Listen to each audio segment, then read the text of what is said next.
주께서 다스리네 내 삶을 주께서 다스리네 내 삶을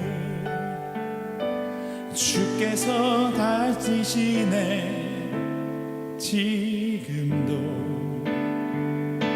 주께서 일하시네 내 삶에 주님만 의지해요 주님만 의지해요 주님만 의지해요 예 주님 주님만 의지해요 주님만 의지해요 주님만 의지해요 예 주님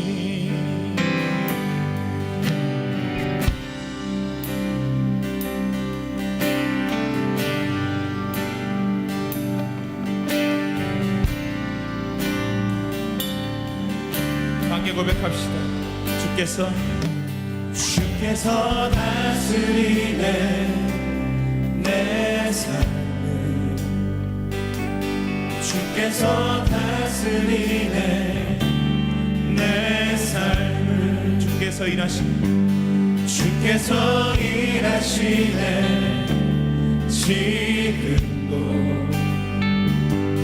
주께서 일하시네 내 삶에 주님만 의지해요 주님만 의지해요 주님만 의지해요 주님만 의지해요 예 주님 주님만 의지해요 주님만 의지해요 주님만 의지해요 예 다시 한번 주님만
주님만 의지해요. 예, 주님만 의지해요. 주님만 의지해요. 주님만 의지해요. 예, 주님. 함께 주님만 의지해요. 주님만 의지해요. 예, 주님만 의지해요. 주님만 의지해요. 예, 주님. 예, 주님. 주님만 의지해요. 주님만 의지해요. 주님만 의지해요. 예, 주님.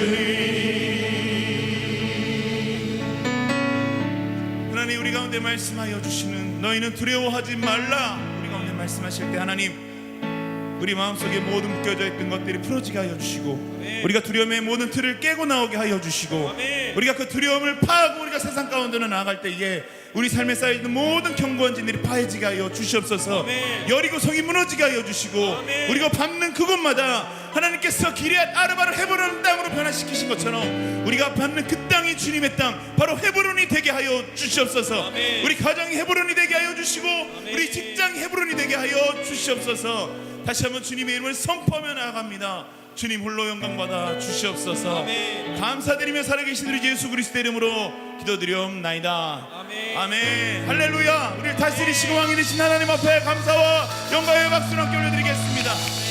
아멘. 우리 옆 사람에게 믿음으로 선포합시다. 두려워하지 마십시오.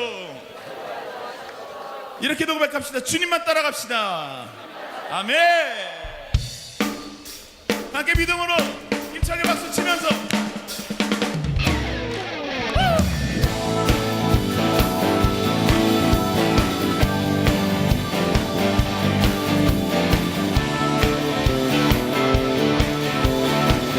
다 함께 선포합시다. 믿음 따라 걸음마다 말씀 따라 주님만 따르리. 믿음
함께 하늘 위에 주님 밖에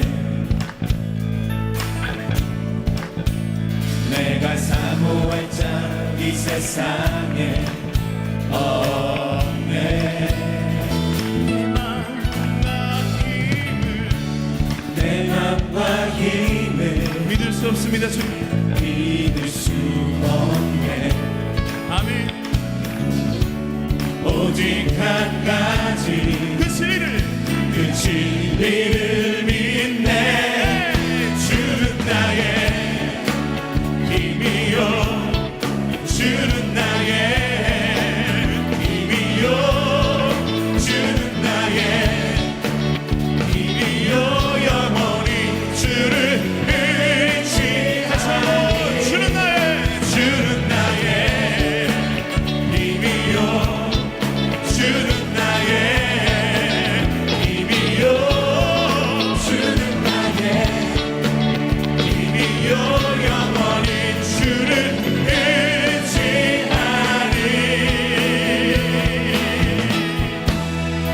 영원히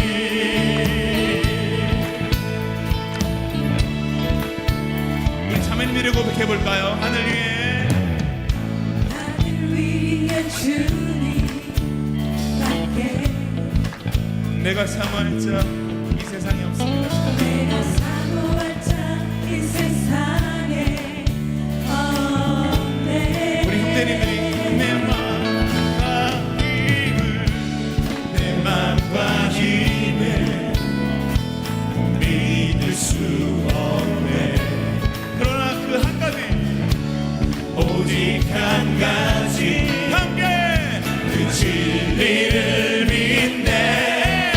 주는 나의 힘이요 주는 나의 힘이요 주는 나의 힘이요 영원히 주를 의지하리. 주는 나의 힘이요 주는 나의 힘이요 주는 나의 힘이요 영원히 주를 의지하리.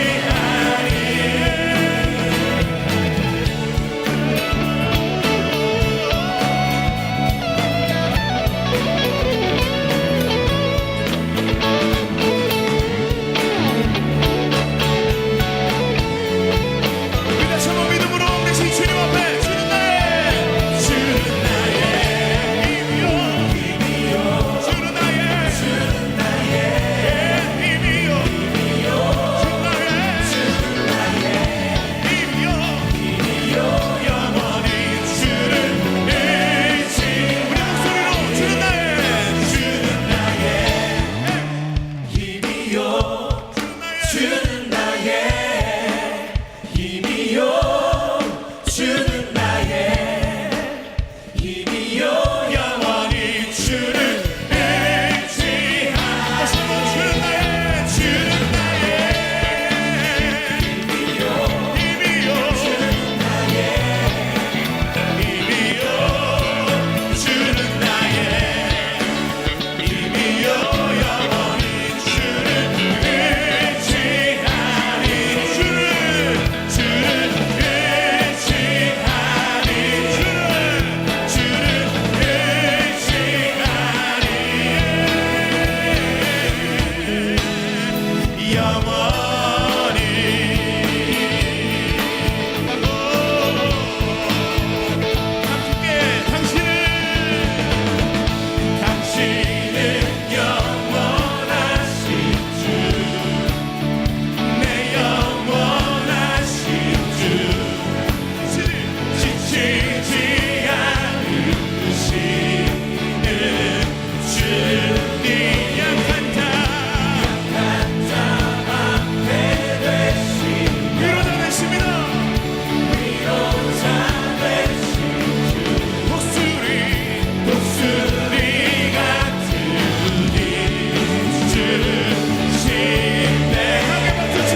할렐루야.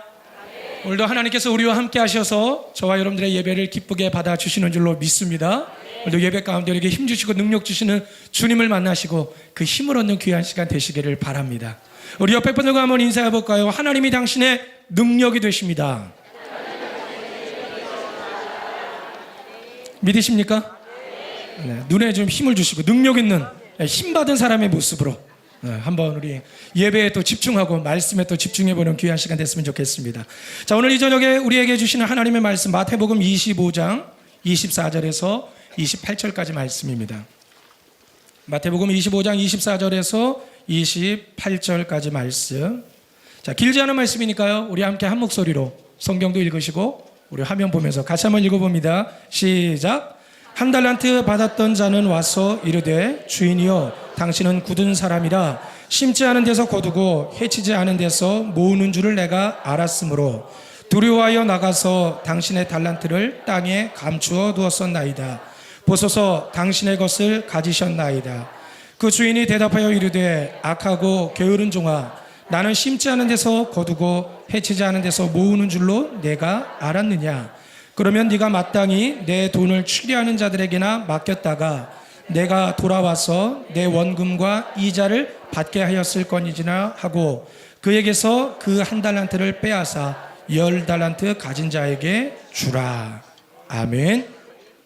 할렐루야. 오늘도 예배에 나오신 여러분들 한 분 한 분 주님의 이름으로 환영하고 축복합니다. 오늘도 말씀을 통해 여러분들이 또 깨달음을 얻으시고 우리가 또 한 주간 어떻게 살아야 될지 우리가 또 하나님의 음성에 귀 기울여 보시는 귀한 시간 되시기를 축원합니다.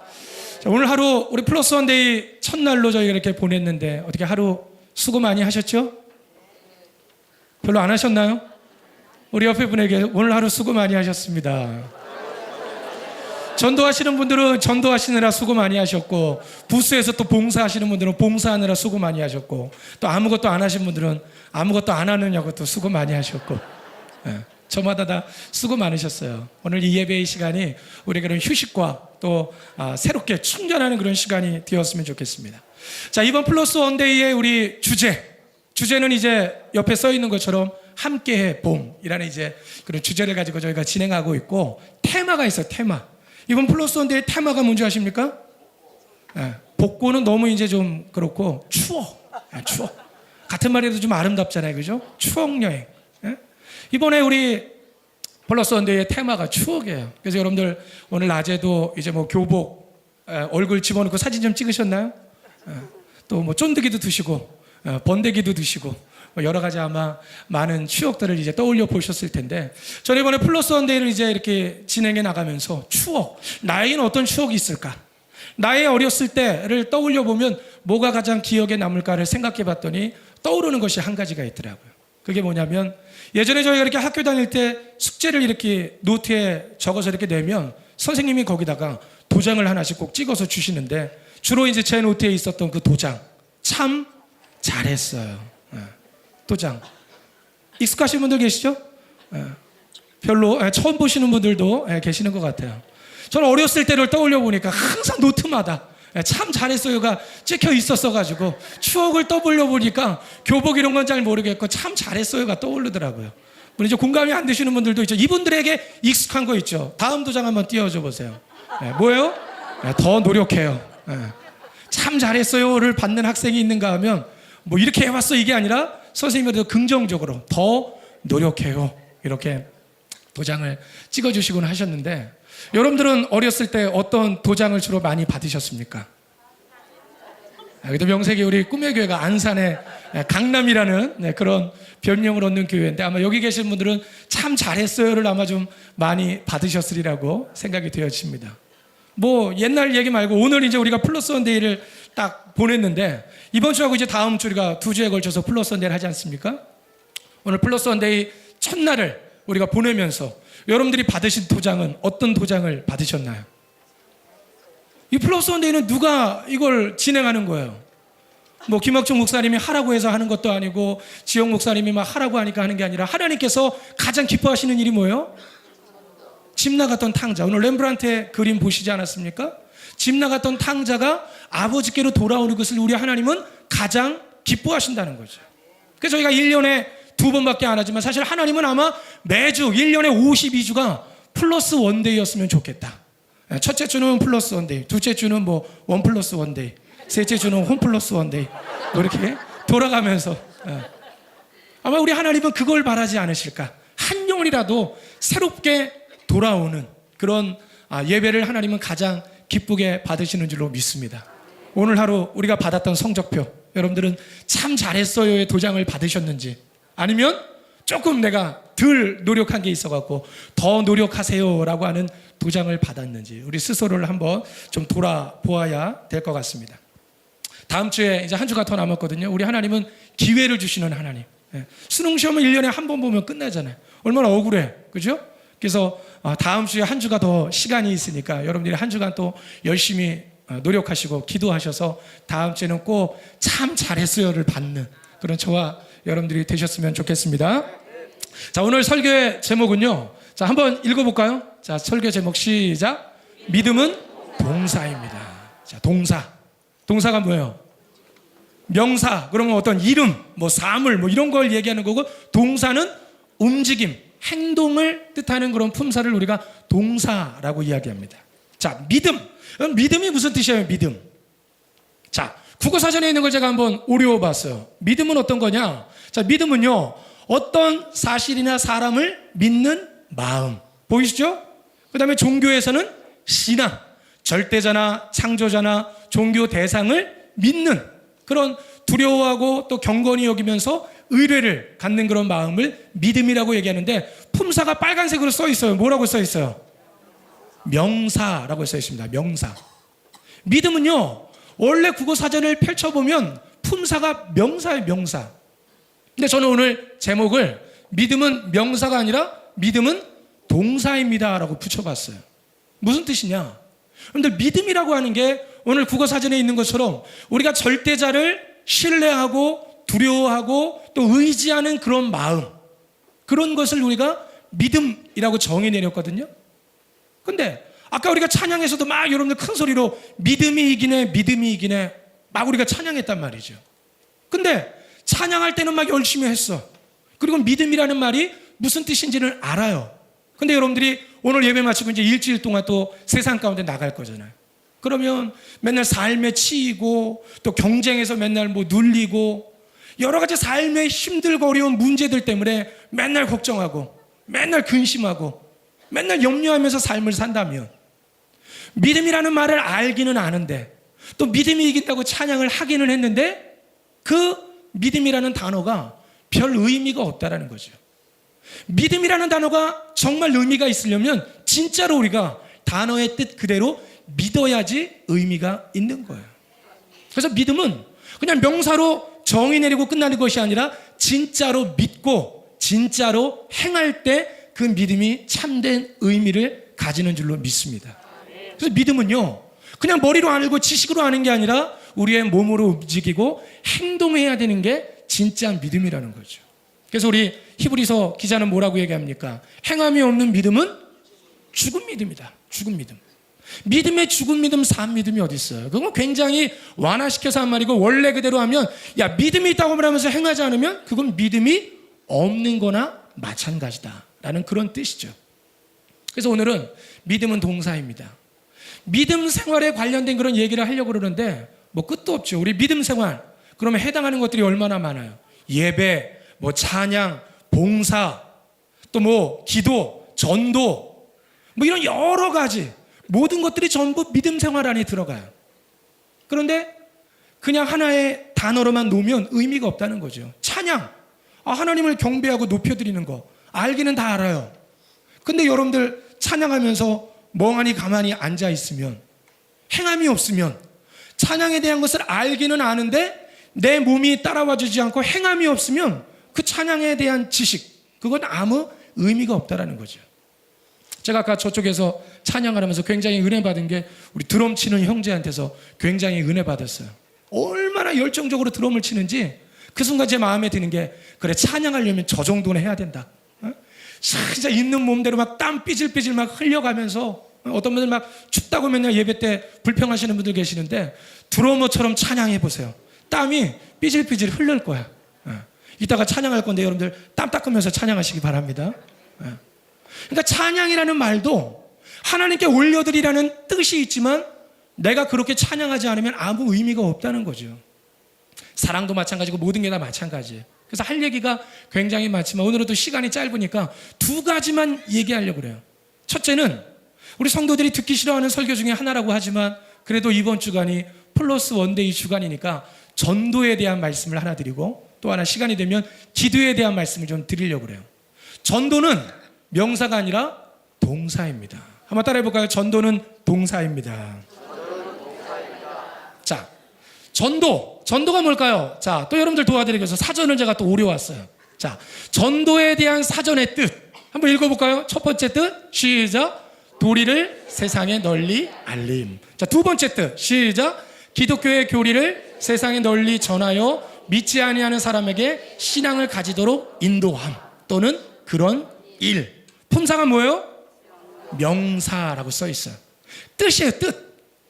전도라는 단어의 뜻은 기독교의 교리를 세상에 널리 전해서 믿지 않는 사람에게 신앙을 가지도록 인도하는 행위나 그런 일을 전도라고 말하는 거예요.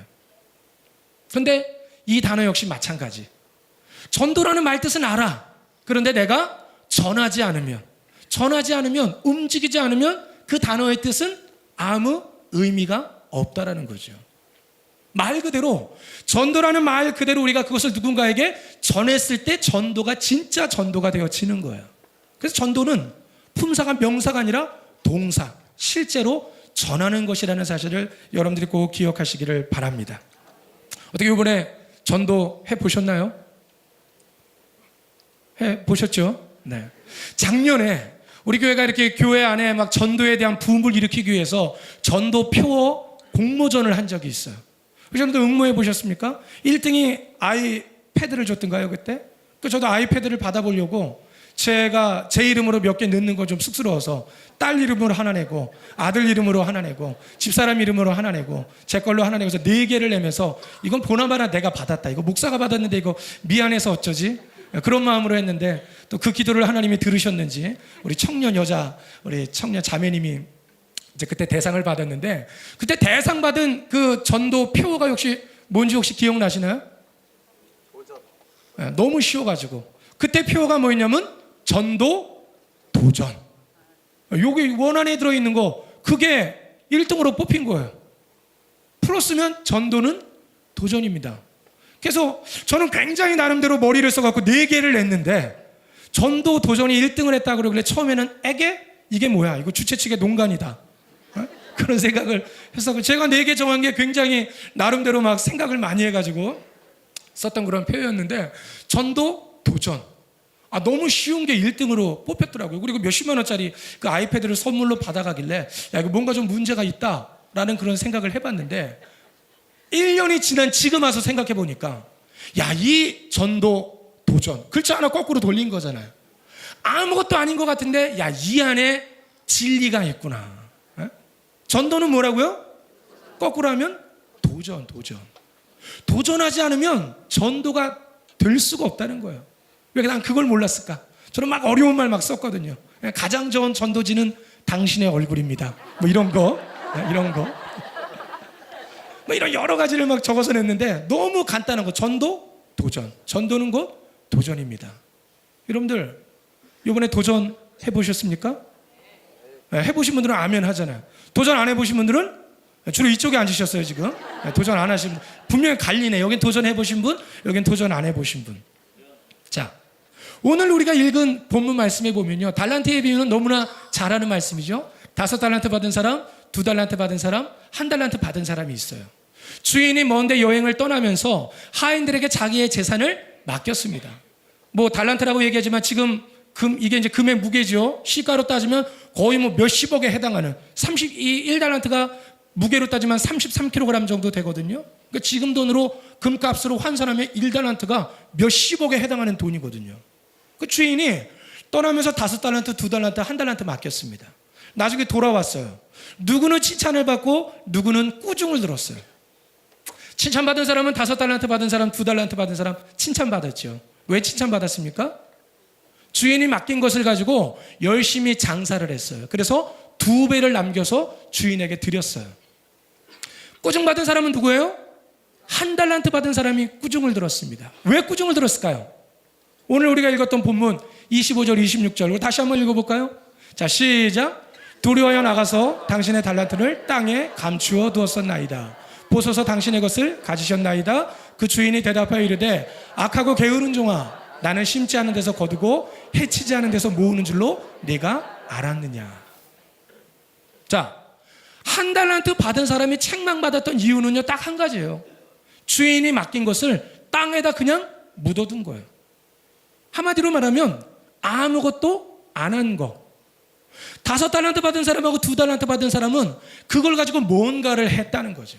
일을 하든 장사를 하든 뭔가를 했다는 거예요. 그래서 남은 것이 있었더니 5달란트 받은 사람을 더 칭찬하고 2달란트를 남겨온 사람을 덜 칭찬하고 이게 아니라 뭔가 했다는 그 자체를 하나님이 칭찬하셨다는 거죠. 그런데 1달란트 받은 사람은 그것을 가지고 주인을 오해해서 아무것도 하지 않은 거, 그냥 땅에 가만히 묻어둔 거, 그것이 바로 이 1달란트 받은 사람이 책망받았던 이유였다는 거예요. 우리 옆 사람과 한번 인사할 때 아무것도 하지 않은 것이 잘못입니다. 뭐가 잘못이라고요? 아무것도 안 한 게 잘못이에요. 아무것도 안 한 게. 제가 꿈의 교회 처음 왔을 때 우리 담임 목사님께 늘 귀가 따갑도록 많이 들었고 또 제가 도전받았던 말씀, 야, 뭐든지 새롭게 해라. 했다가 실패하는 건 괜찮다는 거예요. 근데 아무것도 안 한 거, 그게 문제라는 거예요. 그러니까 우리 꿈의 교회는 늘 뭔가가 새롭잖아요. 막 뭔가를 새로 일을 만들고 막 새로운 것들을 하려고 그러잖아요. 그게 이제 담임 목사님의 목회 철학이거든요. 하다가 실패하는 거는 괜찮다는 거예요. 근데 아무것도 안 하는 건 문제라는 거죠. 근데 저는 오늘 하나님의 마음도 똑같다는 거예요. 뭔가를 해서 남긴 사람은 칭찬을 들었습니다. 그런데 아무것도 하지 않은 사람은 하나님 앞에 꾸중을 들을 수밖에 없었다는 거죠. 오늘 플러스 원데이도 마찬가지. 또 여러분들 뭐 찬양할 때, 예배할 때, 신앙생활 할 때 다 마찬가지. 찬양 틀려도 괜찮아요. 못해도 괜찮습니다. 뭐 남들 손 올리라고 하는데 손 안 올리고 해도 괜찮아요. 하는 것 자체는 좋아요. 근데 문제는 뭐예요? 아예 안 하는 사람이 문제죠. 안 하자고 모르는 찬양이야. 안 해, 그냥 안 해. 틀리거나 뭐 덜 따라하거나 느리게 따라하거나 그건 괜찮아요. 근데 문제는 아예 안 하는 게 문제라는 거죠. 예배에 와서 졸아? 예배 와서 졸면 어때요? 좋아. 예배 와서 졸면 좋아. 문제는 뭐예요? 좋을까봐 예배 안 나오는 거. 그게 더 문제잖아요. 그죠? 그러니까 와서 실패를 하든 성공을 하든 하는 자체는 좋은 거예요. 문제는 그럴까봐 아예 안 하는 게 문제라는 거죠. 아유, 전도 내가 가서 교회 나오라 그러면 아유, 안 올 텐데 뭐. 왜 본인이 먼저 생각하고 아무것도 안 해? 가서 오든지 안 오든지 일단은 가서 전해버려. 도전하는 거예요. 그 자체는 좋다는 거죠. 그래서 전도는 도전이고 주님이 가장 싫어하시는 일 중에 하나가 아무것도 안 하는 것. 몇 년 전에요, 인터넷에서 아주 이슈가 되었던 그런 기사가 하나 난 적이 있었어요. 신문에 이제 이런 기사가 났는데 제목이 이거예요. 예배를 들으면 시급 5,000원. 아르바이트 이 글이 논란이 된 적이 있었어요. 무슨 얘기냐면 어떤 그 취업 사이트가 있었는데 누군가가 글을 올린 거예요. 아르바이트생을 모집합니다. 예배를 드리면 시급당 1시간당 5,000원을 드립니다. 이런 글을 올렸어요. 그랬더니 밑에 댓글들이 막 난리 난 거예요. 야, 교회가 여기까지 갔냐? 뭐 돈 주고 사람을 사오냐? 5,000원 받고 예배 드린 사람이 은혜 받겠냐? 뭐 이런 막 비난이 막 이니까 이 글을 누가 썼는지 이제 추적이 들어갔습니다. 봤더니 서울 성북구에 있는 어느 교회에 그 직분을 가지신 분이 이 글을 쓰신 거예요. 그랬더니 교회는 우리가 시킨 일이 아니다. 목사님 막 우리가 시킨 일이 아니라 개인적으로 한 일이다. 이제 그렇게 이야기를 했고 신문사에서 이제 찾아가서 그분에게 인터뷰를 한 거예요. 왜 이런 글을 올렸습니까? 그랬더니 이분이 하시는 얘기가 나는 몇 명이 되었든지 간에 뭐 1시간에 5,000원을 주든 10,000원을 주든 그 사람이 한 번이라도 교회에 나와서 하나님 말씀을 듣고 인생이 변화됐으면 좋겠다 싶은 그런 바람에서 이런 글을 썼는데 이게 이렇게 사회에 무리를 일으킬 줄은 몰랐습니다. 그리고 이야기를 하더라고요. 여러분들 어떻습니까? 이런 얘기 들으니까 그분의 그 행동에 대해서 어떤 생각이 드세요? 아, 저거 저렇게까지 해야 되나? 뭐 그런 생각이 드세요? 아니면 그럴 수도 있겠다라는 그런 생각이 드세요? 물론 다양한 뭐 생각은 있을 수가 있을 거예요. 근데 저는 목회자 입장에서 그래도 그 성도님의 그런 마음을 한번 생각을 해보면 그분이 무슨 뭐 그걸 해가지고 전도왕으로 시상을 받으려고 한 것도 아니고 한 명이라도 한 번 하나님 앞에 불러내서 말씀을 듣게 해보려고 자기의 돈을 털어서 아르바이트생을 모집하든 사람을 이렇게 모집했다는 그 자체, 하여튼 도전하고 시도했다는 그 자체를 그래도 긍정적으로 봐줘야 되지 않을까, 그런 생각을 저는 해봤습니다. 어떤 분은 그런 얘기예요. 아니 5,000원 받고, 시급에 5,000원 받고 교회 온 사람이 예배 왔다가 뭐 은혜를 받겠냐고. 근데 여러분들, 그런 분보다 더한 사람도 있었어요. 어떤 사람은요, 돈도 안 받고 와서 그냥 뭐 교회에 예쁜 여자애들 많다고 그랬더니 그 얘기 듣고 교회 왔다가 여자애들 보러 교회 왔다가 예수 믿고 목사까지 된 사람도 있어요. 누구지 아세요? 그게 저야. 제가 설교 때도 이제 그런 얘기 많이 하잖아요.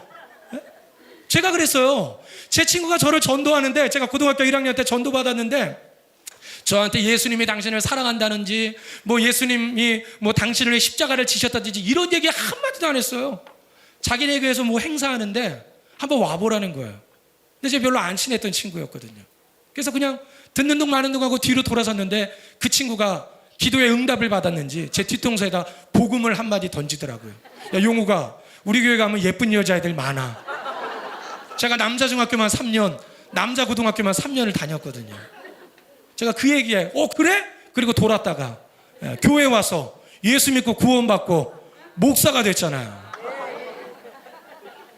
더한 사람도 있어. 예전에 제가 섬기던 교회가 있었는데 담임 목사님 딸이 자기 아빠한테 카드를 달라고 하더니 자기 반 아이들 40명을 전도 축제에 초청을 해온 거예요. 그래서 무슨 공약을 걸었나 봤더니 영화를 한 편씩 보여주고 햄버거를 하나씩 사준 거예요. 돈으로 한 사람당 10,000원이 안 들어갔어요. 40명을 데려왔습니다. 얼마예요? 40만 원도 안 들었어. 근데 걔가 그 해에 전도 왕을 했어요. 전도 왕. 그리고 상금으로 50만 원을 받았어요. 50만 원을. 근데 대단한 거, 첫 주에 행사 때 그냥 왔어요. 그 다음 주에는 행사가 아니었어요. 40명 중에 5명이 교회로 왔어요. 그리고요, 그 중에 한 명이 제가 청년부를 담당할 때 신학교 원서에다 제가 추천서를 써줘갖고 저희 학교 후배가 됐어요.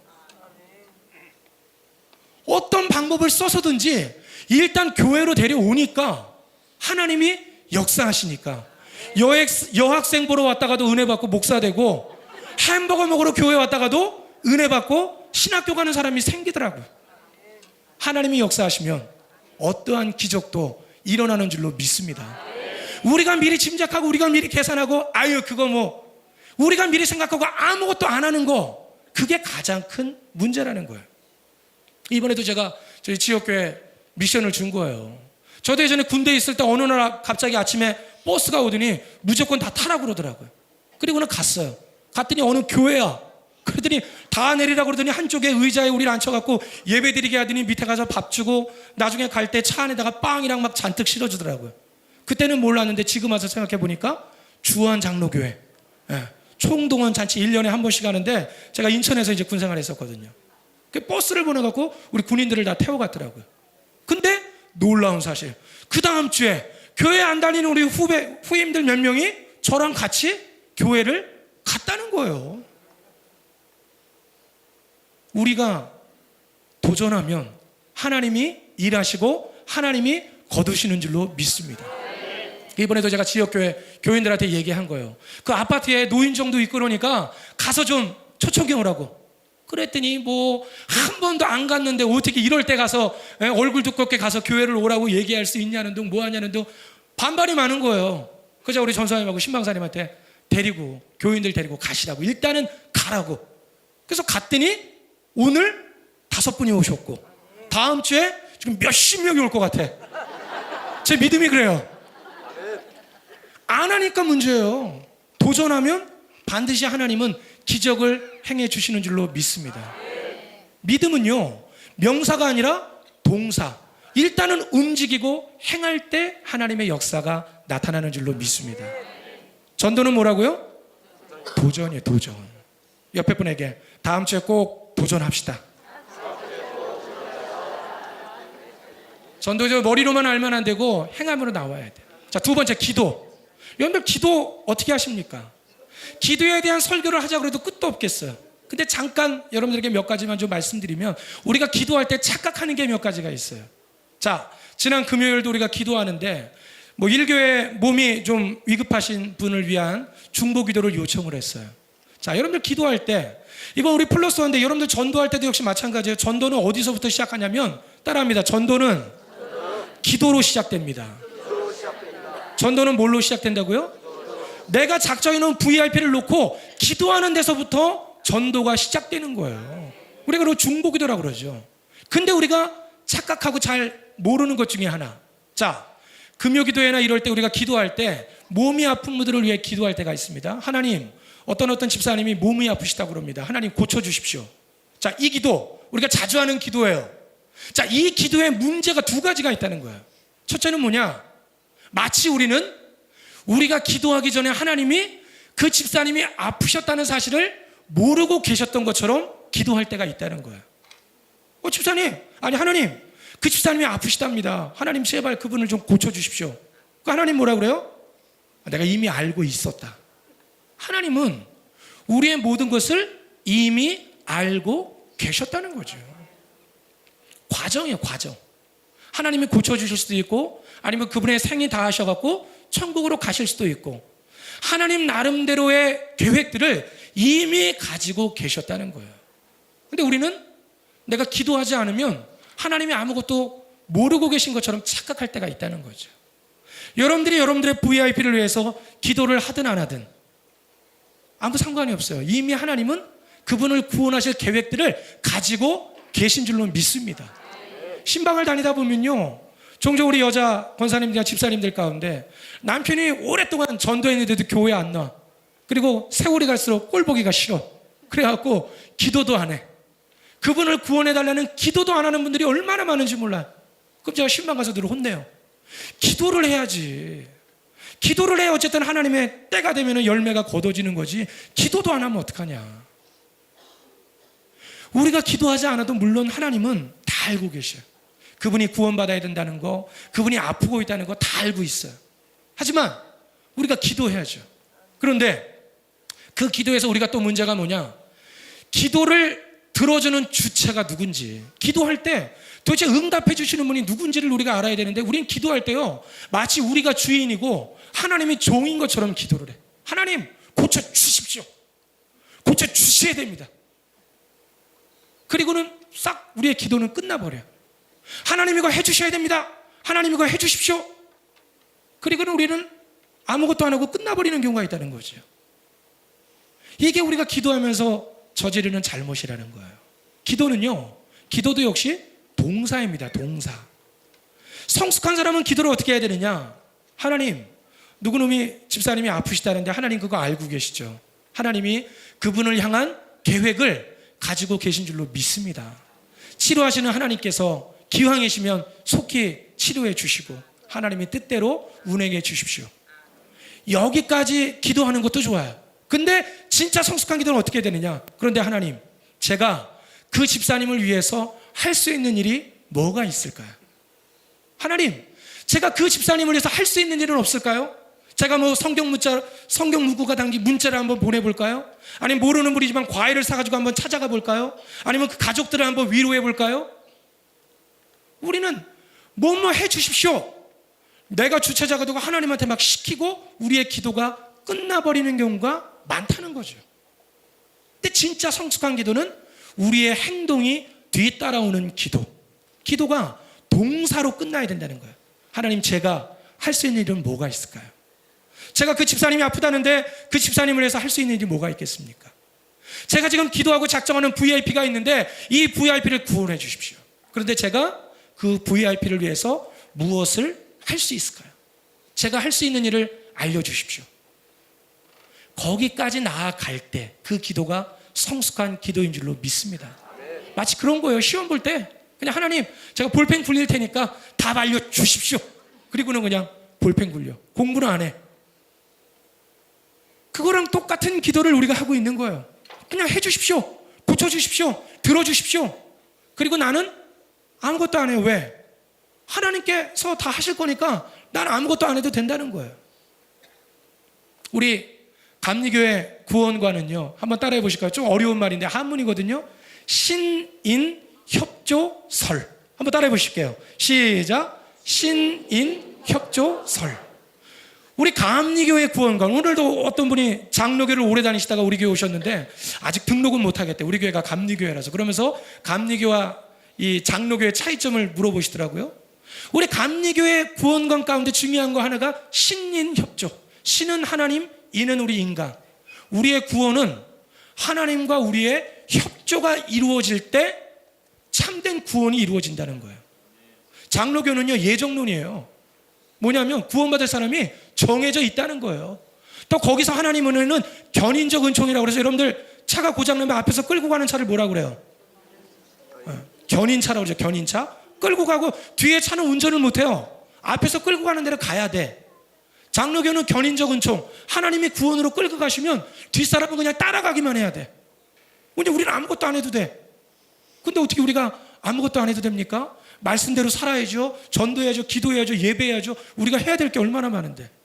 그래서 우리 감리교는 하나님과 인간, 하나님도 구원을 위해 일하셔야 되고 인간도 말씀대로 살려고 노력해야 된다. 신과 인간이 협조가 이루어질 때 완전한 구원이 이루어진다는 게 우리 감리교의 구원관이에요. 그런데 우리는 아무것도 안 하고 있어. 하나님이 다 알아서 하십시오. 그러니까 역사가 안 나타나는 거예요. 바라기는 믿음은 명사가 아니라 동사입니다. 전도도 알고 끝나면 안 되고 도전해야 열매가 맺어지는 것이고, 기도도 빨리 이루어지려면 내가 할 수 있는 일이 무엇이 있습니까? 내가 그 사람을 위해서 뭘 하면 되겠습니까? 내 꿈을 이루어 주십시오. 근데 그 꿈을 위해서 내가 뭘 해야 되겠습니까? 우리의 행동까지 이어질 때 그 기도가 정말 하나님이 기뻐하시는 성숙한 기도가 되어지는 줄로 믿습니다. 여러분의 신앙생활이 아무것도 하지 않고 하나님 앞에 꾸중 듣는 신앙이 아니라 무엇이든지 되든 안 되든 도전하시고 열심히 행하셔서 잘하였도다, 착하고 충성된 종이라고 인정받고 칭찬받는 그런 저와 여러분들 되시기를 주님의 이름으로 간절히 축원합니다. 우리 옆사람과 인사할 때 행하는 믿음을 가집시다.